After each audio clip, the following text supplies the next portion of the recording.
Tiago capítulo 5, verso 16 até o 18.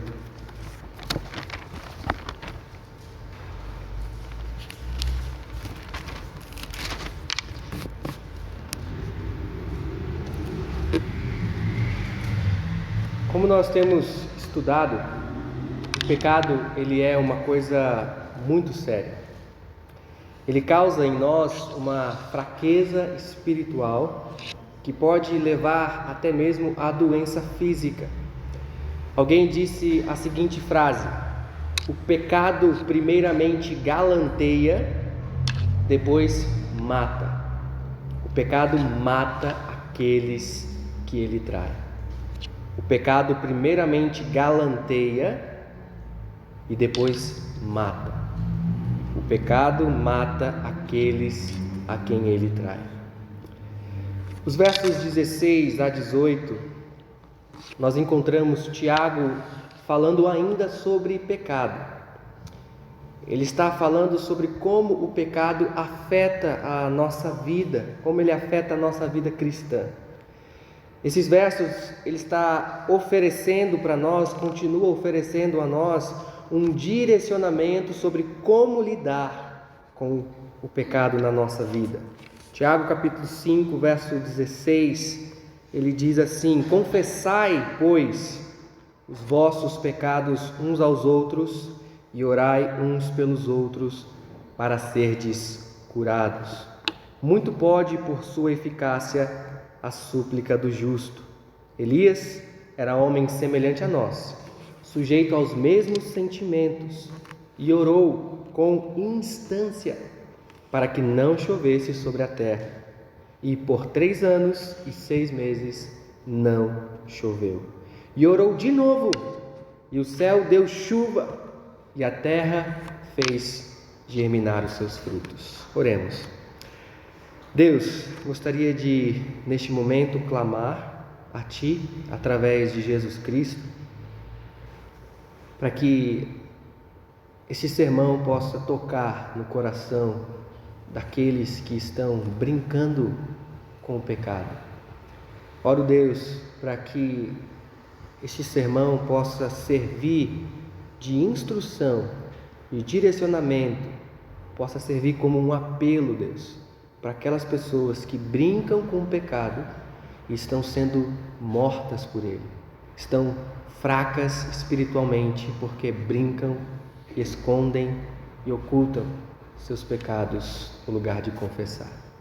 Me ajuda a transmitir com clareza a mensagem desse texto, mas oro, Deus, que o Espírito Santo opere no coração daqueles que estão aqui hoje à noite. Mais uma vez, através de Jesus Cristo, nós oramos. Amém. A mensagem central desta noite, o resumo da pregação, é o seguinte: para que possamos ser curados da nossa fraqueza espiritual, nós precisamos confessar nossos pecados uns aos outros e orar uns pelos outros. Para que possamos ser curados da nossa fraqueza espiritual, nós precisamos confessar nossos pecados uns aos outros e orar uns pelos outros. Esses versículos 16 a 18 estão intimamente ligados com os versos que nós olhamos semana passada, os versículos 14 e 15. Aqui a conjunção portanto ou pois está dando esta ligação entre os versos e o assunto do trecho anterior com este assunto aqui.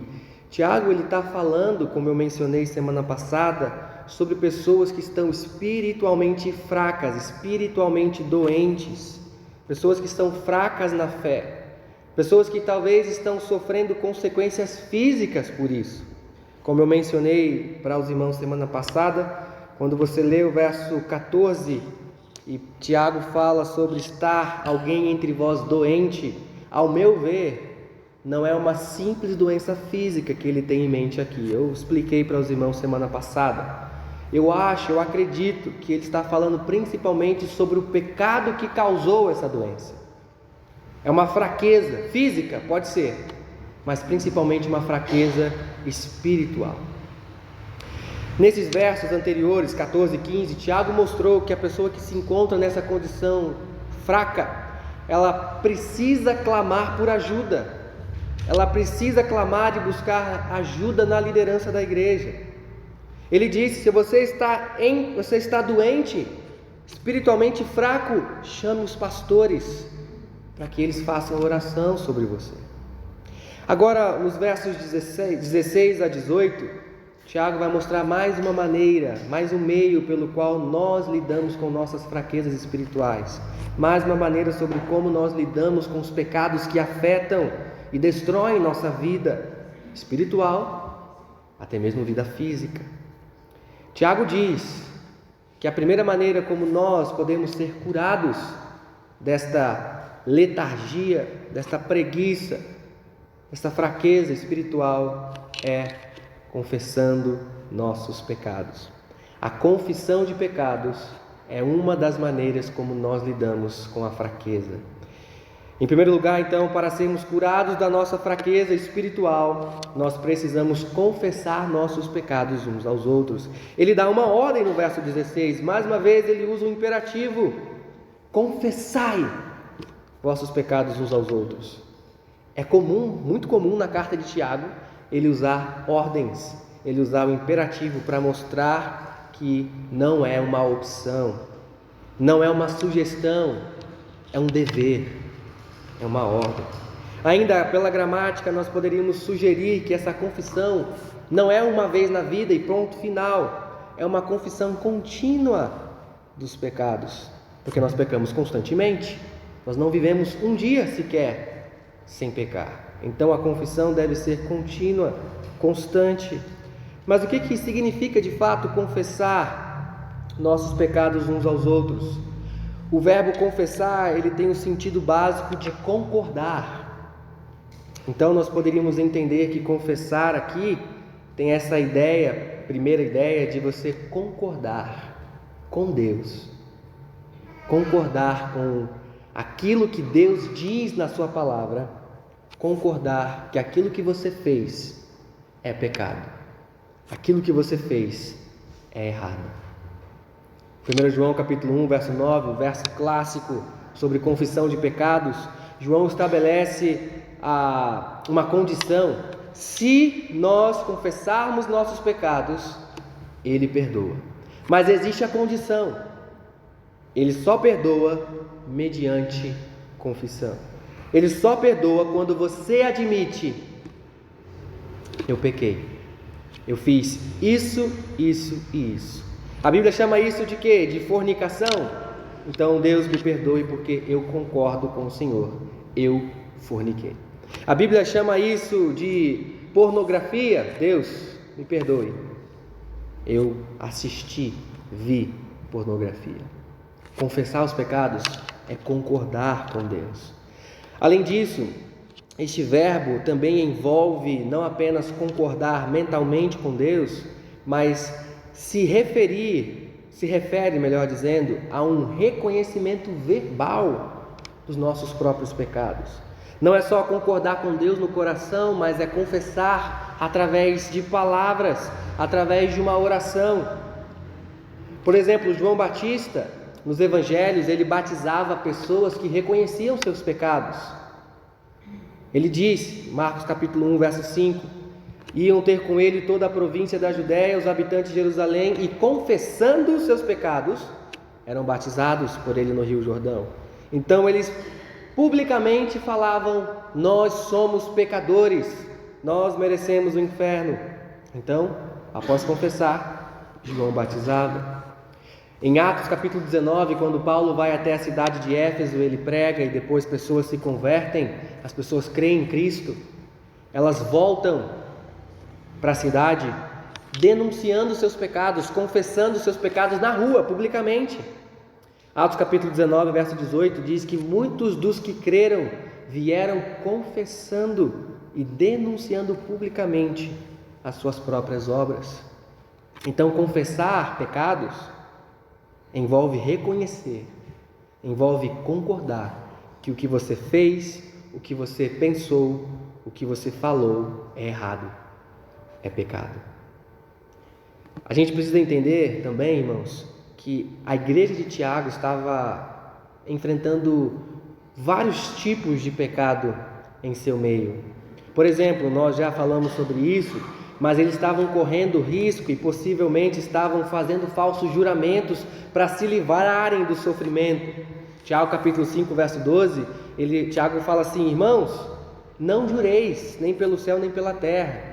Parece que quando eles estavam sofrendo tanto, ele disse: Senhor Deus, por favor, se o Senhor me livrar dessa vez, eu prometo que eu vou dar o dízimo todos os domingos, né? Eu prometo, Deus, que eu não vou mais pecar. Então estavam fazendo falsos juramentos, juravam, mas não cumpriam. Isso é um pecado que eles tinham que lidar. Além disso, entre eles, dentro da igreja, existiam murmúrios e queixas uns dos outros. Tiago capítulo 5, verso 9, Tiago diz: irmãos, não vos queixeis uns dos outros. Interessante que aqui ele fala: confessai e orai uns pelos outros. No capítulo, verso 9, ele fala: não se queixem uns dos outros. Além disso, vários outros pecados relacionados à língua. Capítulo 4, verso 11, capítulo 3 inteiro, Tiago fala sobre a língua, mas no capítulo 4, verso 11, ele diz: irmãos, não falem mal uns dos outros.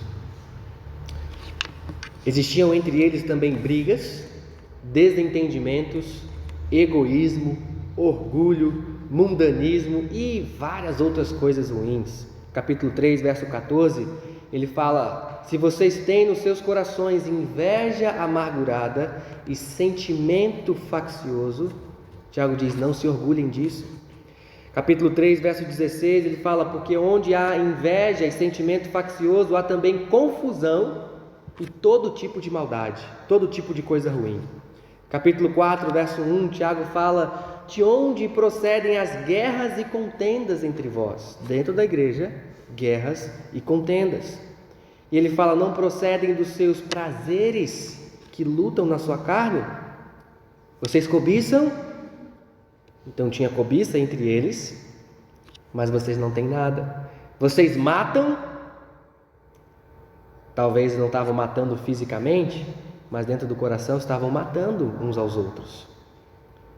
Ele fala: vocês invejam, mas não podem obter nada. E é interessante que ele diz: vocês vivem a lutar e fazer guerra.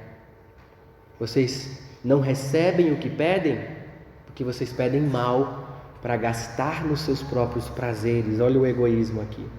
E Tiago se dirige a eles de maneira bem severa.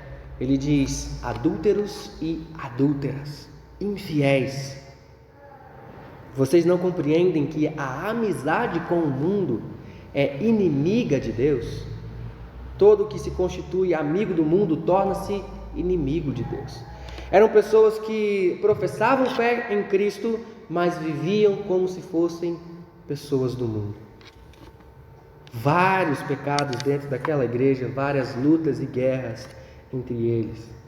Ao mesmo tempo, irmãos, nós encontramos essas pessoas que não estavam lidando de maneira correta com os seus pecados, se tornando então espiritualmente fracas, se tornando pessoas doentes fisicamente. Como eu mencionei semana passada, eu creio que a doença aqui não é uma doença meramente física, mas é uma doença consequência do pecado. É uma doença causada pela fraqueza espiritual. Porque essas pessoas não lidavam de maneira adequada com os seus pecados, porque elas colocavam tudo para debaixo do tapete, e isso estava afetando a vida delas, espiritual e a vida física. Então nós encontramos uma congregação com pessoas falidas espiritualmente, pessoas totalmente fracas na fé, pessoas que estavam em condições debilitadas por causa dos seus pecados. Tiago diz: a solução é: confessem.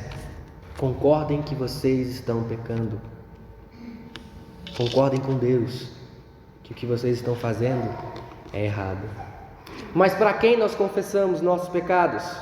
Quem são os outros, ou os uns aos outros, os quais nós devemos confessar nossos pecados? Com certeza, pelo contexto, nós não devemos ir num confessionário. Nós não devemos ir a algum líder religioso para que ele ouça a nossa confissão e daí ele dê algum tipo de diretriz para que a gente possa receber perdão. O texto não menciona isso. Claro, Tem os presbíteros sendo chamados para orar, mas Tiago não está dizendo confessem seus pecados aos pastores, confessem seus pecados a algum tipo de líder para que ele possa lhe dar o perdão. Tiago diz, confessem seus pecados uns aos outros. Então nós temos o dever de confessar nossos pecados para os nossos irmãos. E isso poderia ser entendido de duas maneiras. Confessar os pecados poderia significar que nós temos que confessar os nossos pecados àqueles que foram diretamente afetados por eles. Aqueles que nós prejudicamos devem então ouvir de nós a nossa confissão. Como Jesus ensinou em Mateus capítulo 5, ele disse no verso 23, se pois, ao trazeres ao altar a tua oferta, e ali te lembrares de teu irmão, que teu irmão tem alguma coisa contra ti, deixa perante o altar a tua oferta, vai primeiro reconciliar-te com teu irmão, e então, voltando, traze a tua oferta. Se você disse, pensou, se você fez algo que ofendeu ou prejudicou alguém, se outras pessoas foram afetadas pelo seu pecado, esta ordem poderia significar que você precisa ir até elas e retratar, confessar os seus pecados. Isso significa confessar os pecados uns aos outros. Mas também nós poderíamos entender esta ordem de uma outra maneira, que eu acho que também se aplica a nós. Não é apenas confessar aquelas pessoas que nós ofendemos, dizendo, olha, eu pensei uma coisa que não foi boa sobre você. Eu fiz uma coisa que não foi boa para você, que te prejudicou, me perdoe. Mas também poderia significar que você vai a um cristão maduro, a fim de obter dele uma ajuda espiritual na luta contra um pecado específico.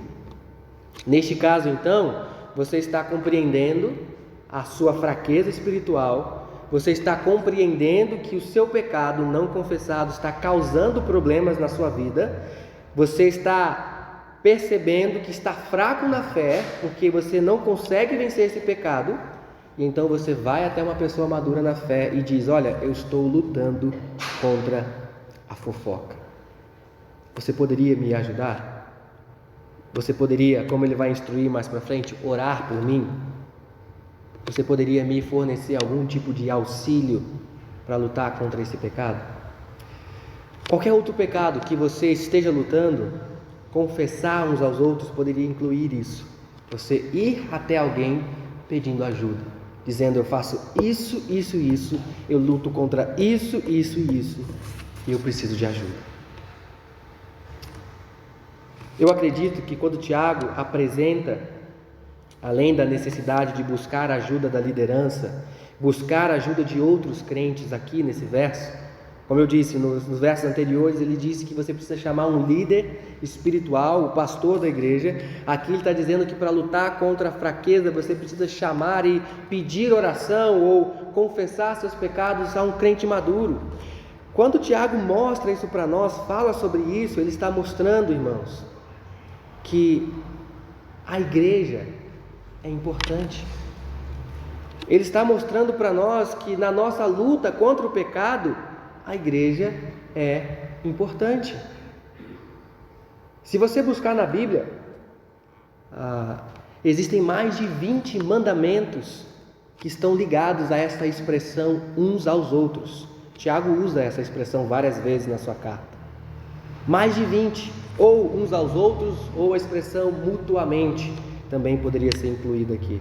Se você lembrar, lá, acho que na época de pandemia, a gente abordou várias vezes este tema, né? E sabe, é incrível, irmãos, como as pessoas hoje, e até mesmo crentes, menosprezam o reunir-se como igreja. Frequentam a igreja sem assiduidade, não são regulares, não veem as reuniões como igreja, como algo extremamente importante para o crescimento espiritual, para o fortalecimento na fé, para o abandono da letargia espiritual. Elas ignoram aquela clássica ordem do autor de Hebreus: consideremo-nos uns aos outros para nos estimularmos ao amor e as boas obras. E como que você considera, como que você olha para o seu irmão, como que você percebe no seu irmão algo para você estimular ele ao amor e às boas obras? Como que você faz isso? Verso 25: não abandonando a congregação, como alguns têm feito, como alguns têm este costume. A igreja tem sim, irmãos, suas limitações. A igreja tem sim seus pecados, seus erros, seus fracassos. Mas Deus escolheu pessoas limitadas, pessoas pecadoras, para ouvirem, para nos ouvirem, para dar atenção à nossa confissão de pecados quando nós estamos fracos. Existe um poema alemão, uma música alemã, um hino alemão, né? Eu acho que esse hino retrata bem a importância da igreja, mesmo que ele mostre também as limitações que a igreja tem. Então, como eu não sei alemão, o poema é alemão, mas eu vou ler em português, tá bom? O poema é o seguinte: nenhum tijolo escolhe o seu vizinho, isso depende do plano do dono da obra. É ele quem escolhe e ajusta cada tijolo que forma a casa e os coloca lado a lado. Os outros nos apertam e limitam, mas também nos sustentam e apoiam. Quem quiser ficar sozinho será como um tijolo abandonado, inútil e frio. A realidade da igreja é, irmãos, que fazer parte dela traz para nós muitas limitações, mas também traz para nós o sustento e o apoio que nós só encontramos na igreja local. Aqueles que optam por viver vidas solitárias serão como os tijolos que sobram da obra. Ficam jogados, são inúteis e frios.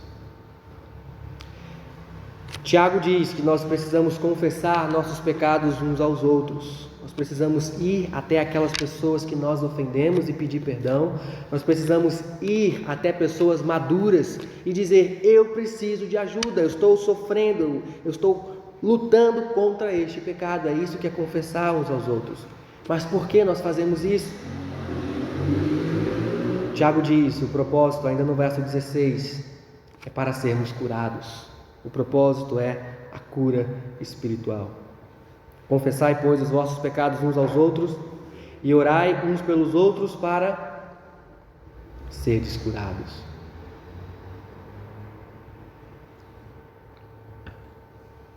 Não se esqueça, o foco de Tiago aqui é o pecado. O foco de Tiago é o pecado e como ele causa em nós uma deficiência espiritual. Nós compreendemos, como eu disse, que muitas vezes, quando nós conservamos o pecado na nossa vida sem confessá-lo, isso vai causar em nós problemas físicos. Não só problemas espirituais e morais, mas problemas físicos e emocionais muitas vezes. E foi isso que aconteceu com Davi.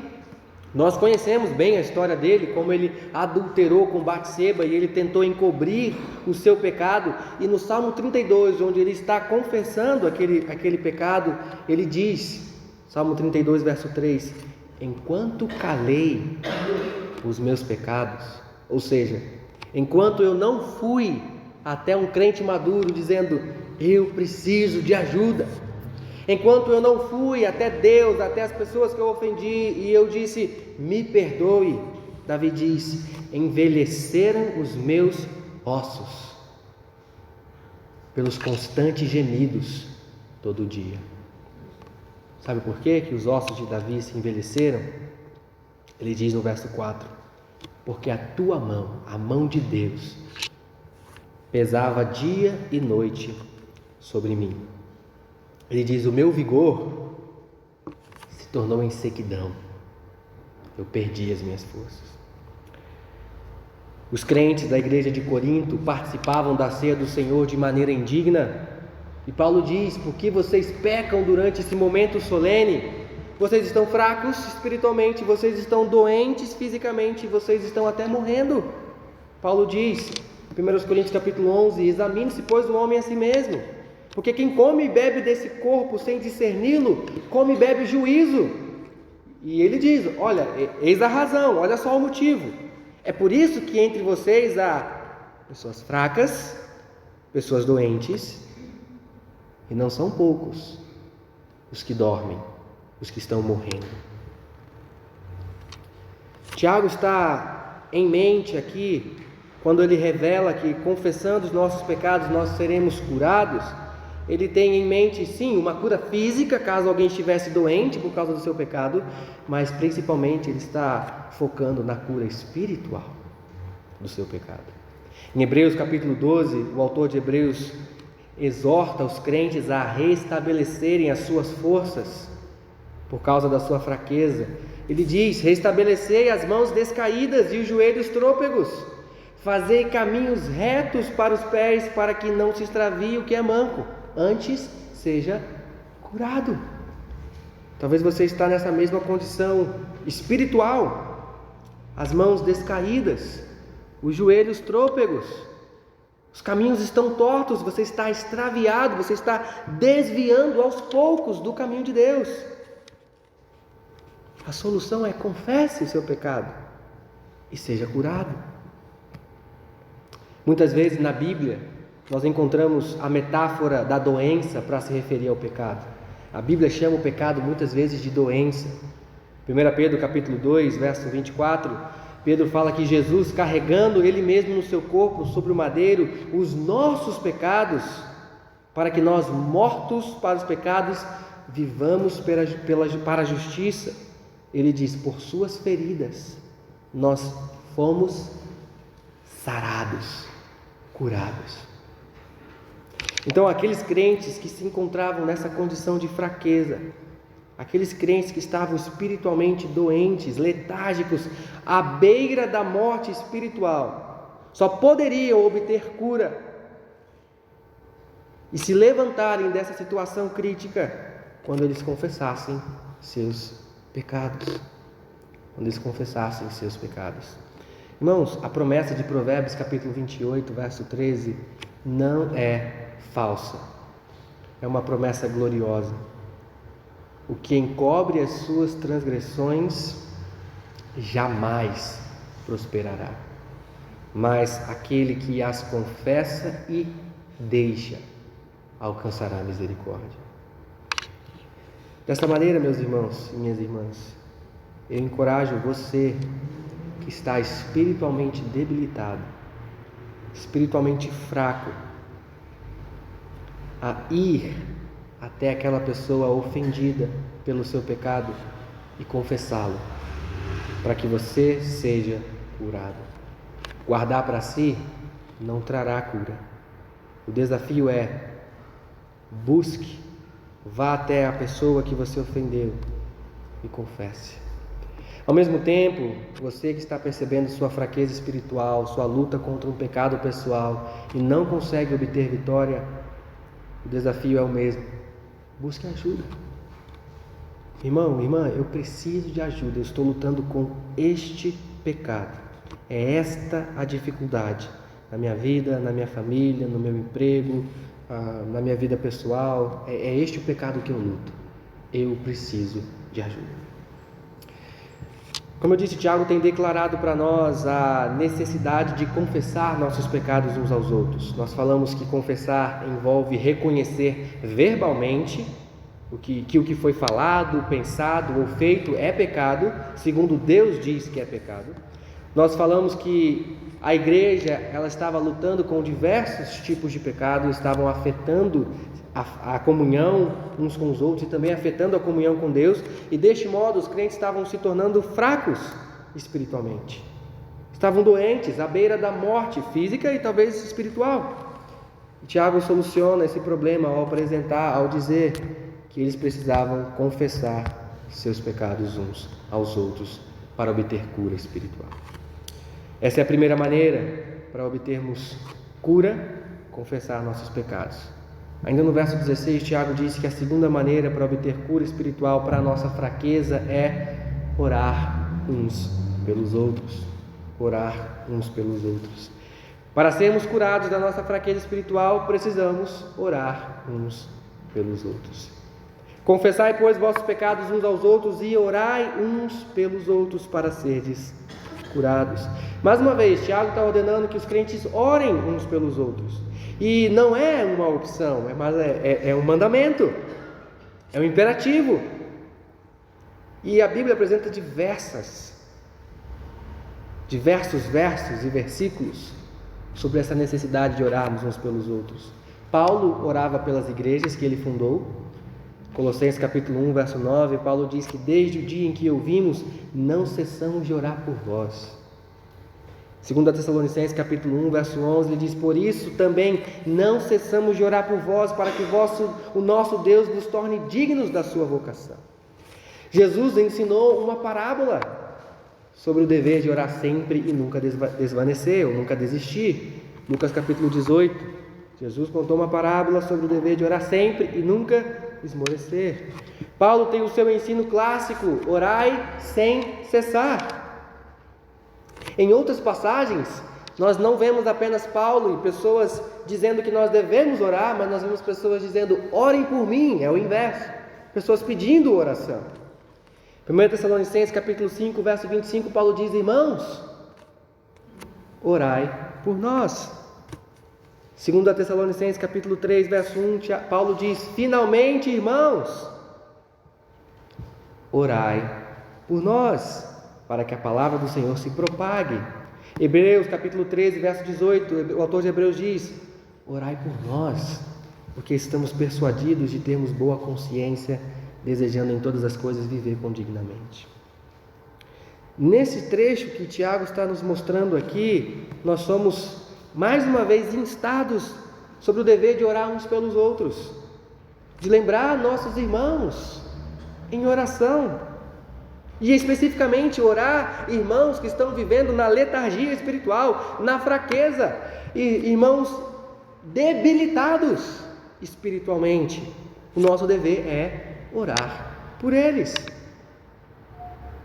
E nós temos que confessar que a oração é uma ferramenta que Deus nos deu, mas que nós normalmente negligenciamos. Os cultos de oração mal frequentados revelam a pouca importância que nós damos à oração. A nossa falta de constância em orar, em casa, individualmente, com os filhos, com a família, revela que para nós oração não é importante. Mas Tiago está dizendo que a cura espiritual só pode vir quando nós clamarmos a Deus, quando nós orarmos ao Senhor. Orai uns pelos outros para serdes curados. Mais uma vez, os crentes que estão fracos só podem ser restabelecidos quando confessam os seus pecados, mas quando recebem poder através da oração dos seus irmãos por eles. A oração é uma ferramenta que Deus estabeleceu para curar crentes espiritualmente fracos. E talvez você pense: mas a oração não tem poder. Não. Eu já oro faz anos por determinada coisa e até hoje nada aconteceu. Você pode até acreditar: aquela pessoa ali, tem mais jeito não. Tem como ela ser restabelecida não. Ela não vai mudar. Ela não vai abandonar seu pecado. Ela não vai largar a sua fraqueza. Tiago então passa a mostrar para nós que a oração tem poder. A oração é poderosa. Ele diz no final do verso 16, a última frase: muito pode, por sua eficácia, a súplica do justo. A oração é poderosa. Ele diz que a súplica, a oração que é feita por um justo, tem muita eficácia. O justo aqui se refere a qualquer pessoa que crê em Cristo como seu Salvador pessoal. Se refere àquela pessoa que foi justificada por meio do sangue de Cristo e então, aos olhos de Deus, se torna justa. Como alguém disse, Tiago está aqui ensinando que a oração é uma arma poderosa, até mesmo na mão de um cristão humilde. O Salmo 34, verso 15 a 18, Diz: os olhos do Senhor repousam sobre os justos, os seus ouvidos estão abertos ao seu clamor. Mas o rosto do Senhor é contra aqueles que praticam o mal, para extirpar a sua memória da terra. Verso 17, Salmo 34, ele diz: clamam os justos, e o Senhor os escuta, os livra das suas tribulações. Perto está o Senhor daqueles que têm um coração quebrantado. Ele salva os de espírito oprimido. Provérbios 15, 8 diz: o sacrifício dos perversos é abominável ao Senhor, mas a oração dos retos é o contentamento dele. Provérbios 15, 29 diz: o Senhor está longe dos perversos, mas ele atende à oração dos justos. Esses versículos estão mostrando para nós, irmãos, o poder da oração. O poder da oração não está na pessoa que ora. O poder da oração está na pessoa que responde. Não é porque eu sou pastor que a minha oração é melhor do que a oração de vocês. Não é porque você é um crente mais experiente que a sua oração é mais poderosa do que a oração de um novo convertido. Sabe por quê? Porque o poder da oração não está em quem ora, mas em quem responde. Talvez você ficaria duvidoso. Eu não sei não, hein, pastor? Acho que a oração não tem capacidade não. É melhor eu ir lá e eu resolver pelas minhas próprias forças, né? Então Tiago vai usar para nós o exemplo de um profeta do Antigo Testamento e o poder da oração. Verso 17 e 18 ele fala sobre Elias. Ele diz: Elias era um homem semelhante a nós, sujeito aos mesmos sentimentos, e orou com instância para que não chovesse sobre a terra, e por 3 anos e meio, 3 anos e 6 meses não choveu. Orou de novo e o céu deu chuva, a terra fez germinar os seus frutos. Talvez você poderia levantar uma objeção dizendo: olha, não dá não, a oração não tem poder não. Não, mas olha, Elias, Tiago diz, Elias foi um homem poderoso. Ele orou e parou de chover, ele orou de novo e voltou a chover. Elias é Elias, né? Elias é um super crente. Deus ouve super crentes, mas eu não, sou um mero mortal, pecador, miserável. Não é esse caso não. Tiago diz que Elias era o quê? Era um homem diferente de nós, né? Ele era iluminado, ele tinha uma auréola na sua cabeça. Era isso que o texto diz? Elias era homem diferente de nós. Ele era homem semelhante a nós. É gente como a gente, um homem comum.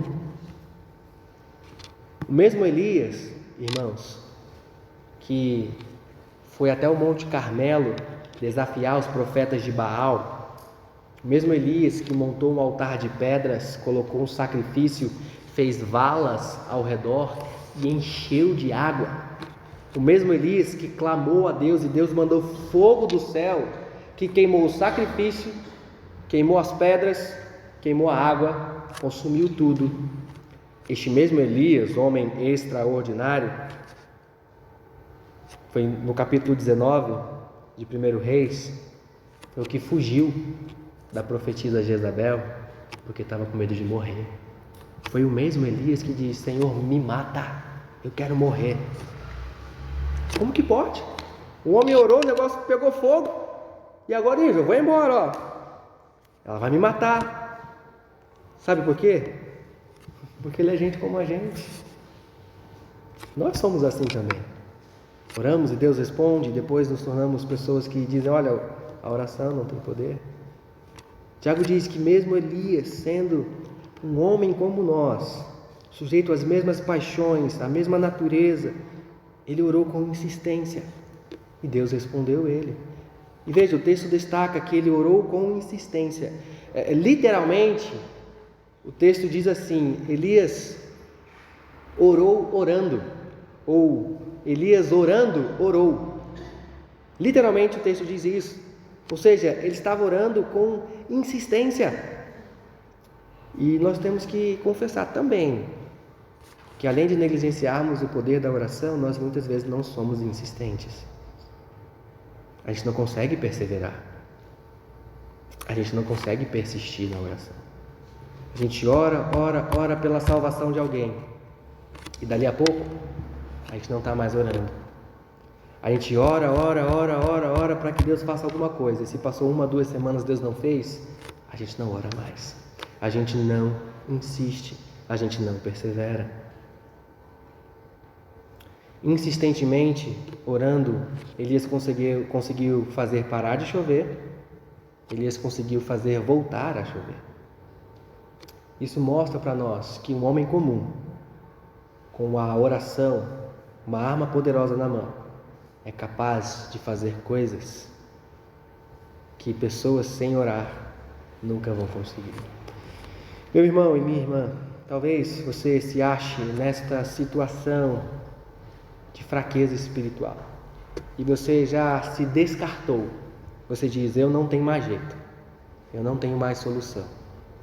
Talvez você vê uma outra pessoa pela qual você tem orado e você diz: olha, não tem mais jeito, não tem mais solução. Talvez você está pensando em alguém hoje à noite que está fraco espiritualmente, está com debilidades na sua vida cristã. O que Tiago está dizendo para você é: ore insistentemente. Porque o mesmo Deus que fez a chuva parar é o Deus que pode fazer a chuva voltar a cair e germinar e dar o fruto, a terra dar o seu fruto. Ore com insistência, porque o poder da oração está nas mãos de Deus. Como eu disse, esses versos ensinam para nós que para que possamos ser curados da nossa fraqueza espiritual, nós precisamos confessar nossos pecados uns aos outros e orar uns pelos outros. Talvez você pecou contra alguém. O meu desafio é: vá até essa pessoa e confesse seu pecado. Você está lutando contra um pecado sem vitórias. O dever, então, é buscar auxílio de um crente maduro, confessando seu pecado a ele. Talvez você não está orando como deveria. O desafio é: ore pelo fortalecimento espiritual dos seus irmãos em Cristo. A oração, mesmo feita por um crente humilde, tem poder, porque Deus tem poder. Semana passada eu terminei o sermão fazendo alguns desafios. Eu gostaria de fazê-lo mesmo hoje à noite. Talvez você compreendeu que o seu estado espiritual é um estado de fraqueza. A sua fé é uma fé frágil, fraca. E isso em decorrência do seu pecado, que você não tem abandonado, que você não tem confessado. Você compreendeu que o seu estado é um estado de fraqueza. Enquanto você ouvia esta pregação, você ouviu ela como sendo palavra de Deus. Você ouviu o Espírito Santo, você percebeu que o Espírito Santo está aplicando esse sermão para você. Primeiro, eu quero desafiar você que é um crente, que percebeu sua fraqueza espiritual por causa do pecado não confessado. Vá até as pessoas que você ofendeu. Peça perdão. Confesse seu pecado aos ofendidos. Perdão sincero. Provérbios 28:13, mais uma vez eu reforço esta promessa: que quem cobre as suas transgressões jamais prosperará, mas o que as confessa e deixa alcançará misericórdia. Em segundo lugar, eu quero me dirigir ainda aos crentes, os mesmos crentes que estão reconhecendo sua fraqueza espiritual. Busque ajuda. Você reconheceu: eu estou vivendo em pecado deliberado, intencional. Eu estou amando esse pecado, mas ele está me enfraquecendo. Busque ajuda. Vá até alguém, um crente maduro, confesse seu pecado a ele. Eu tenho certeza que ele vai te apoiar. Talvez o seu estado já é crítico, você está doente, como no verso 14. Aí o seu dever é chamar os pastores, os líderes da igreja. Por enquanto, se você está mais ou menos fraco, você pode ir a um crente maduro. Caso contrário, você deve ir ao pastor e pedir ajuda. Não se esqueça da promessa de Hebreus, ou do desafio de Hebreus, Lendo numa outra tradução alternativa, pensemos uns nos outros a fim de nos ajudarmos todos a terem mais amor e fazerem o bem. Não abandonemos, como alguns estão fazendo, o costume de assistir nossas reuniões. Pelo contrário, animemos uns aos outros, ainda mais agora que vocês veem que o dia está chegando. Por último, eu me dirijo àqueles que não são membros dessa igreja. Talvez porque não são crentes, talvez ainda porque não tomaram a decisão de fazer parte da igreja local. Lembra, eu destaquei para os irmãos, eu acho que Tiago destacou isso, que fazer parte da comunidade de fé, fazer parte da igreja é essencial para a vida de um crente, para que ele possa ser suportado, sustentado, para que ele tenha pessoas ouvindo suas lutas contra os seus pecados, para que ele tenha pessoas que vão lhe apoiar nas suas batalhas espirituais. O meu desafio para você é formalmente entrar na membresia desta igreja. Talvez você vai primeiro precisar crer em Cristo, porque você ainda não é um crente. Talvez você tenha uma Bíblia, você lê a Bíblia, mas isso não torna você automaticamente um crente em Jesus Cristo. Você precisa entender que você é um miserável pecador. Você precisa entender que, como recompensa dos seus pecados, você vai ser eternamente castigado longe de Deus, punido no inferno. Você precisa compreender que Jesus morreu para te libertar dessa condenação eterna. Ele levou sobre si os seus pecados. Quando você confia em Jesus, quando você crê que Ele fez tudo isso por você, você se torna então um crente. E aí sim você pode dar o passo para fazer parte da igreja local e ter o apoio para a sua vida espiritual. Talvez você já é um crente, você já conhece Jesus, mas não formalizou a sua membresia na igreja. Se você gostaria de fazê-lo, fazer parte dessa pequena igreja, para ter o suporte, o apoio espiritual, tanto por parte da liderança, como por parte dos irmãos que estarão orando uns pelos outros, fale comigo depois. Fale comigo depois, eu estou disposto a conversar com você. Para que nós possamos ser curados da nossa fraqueza espiritual, nós precisamos confessar nossos pecados uns aos outros e orar uns pelos outros.